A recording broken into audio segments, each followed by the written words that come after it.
আসসালামু আলাইকুম। এতদিন মুরগিগুলো পালন করার পরে আজকে মুরগিগুলো বিক্রি করে দিলাম। আর আপনারা অনেকে বলতে পারেন যে ভাই সেদিনকে মুরগি বিক্রি করলেন আবারও আজকে মুরগি বিক্রি করতেছেন। আমার আরেকটা ফার্ম আছে, মানে ওই ফার্মটা আমার চাচাতো ভাই চালায়, আর এই যে এইটা আমার নিজের ফার্ম। এই ফার্মের তাহলে আমি মুরগি বিক্রি করছিলাম গত ভিডিওতে, আর এই ফার্মের আমি মুরগি বিক্রি করতেছি আজকে। আর এই ফার্মে আমার 100 মুরগি আনা ছিল। এটা মানে জানেন, যারা আমার ভিডিও দেখেন তারা অবশ্যই জানেন অল্প মুরগি পালন করলে যে বেশি লাভ হয়, এই তার প্রমাণ।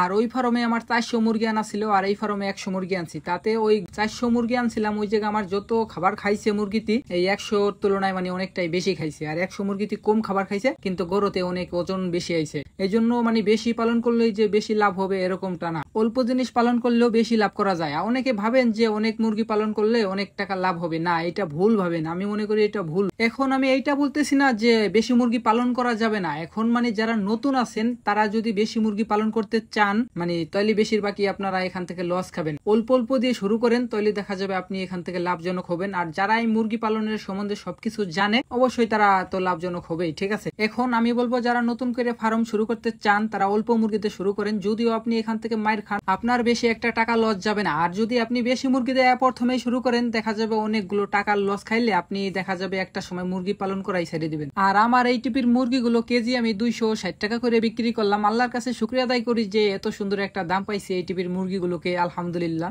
আর এই টিপির মুরগিগুলো আমার ওজন আইছে মানে 90 কেজি হয় না, একটু কমাইছে। এভারেজ আর কি 900 গ্রামও হয় না, একটু কমাইছে। 900 গ্রামই আর কি ধরা যায়, এভারেজ মুরগির ওজন 900 গ্রাম। আর আমার 100 মুরগিতে 4 বস্তা খাবার খাইছে। যাই হোক, এই টিপি আমার আর কি ভালোই কিছু টাকা লাভজনক থাকবে, আলহামদুলিল্লাহ। এখন আমি বলবো যারা মানে অন্য কিছু পালন করেন, আমি মনে করি অল্প মুরগি পালন করা ভালো। এই জায়গা থেকে আপনারা কিছু একটা টাকা লাভজনক হইতে পারবেন যদি মুরগিগুলো সুস্থ থাকে, কোনো সমস্যা না হয়। আর অল্প মুরগি পালন করলে বেশি একটা ওষুধ লাগে না, কারণ অল্প মুরগিতে বেশি একটা রোগও হয় না। যাই হোক, আজকের ভিডিও আমার এই পর্যন্তই শেষ। সবাই ভালো থাকবেন। আসসালামু আলাইকুম।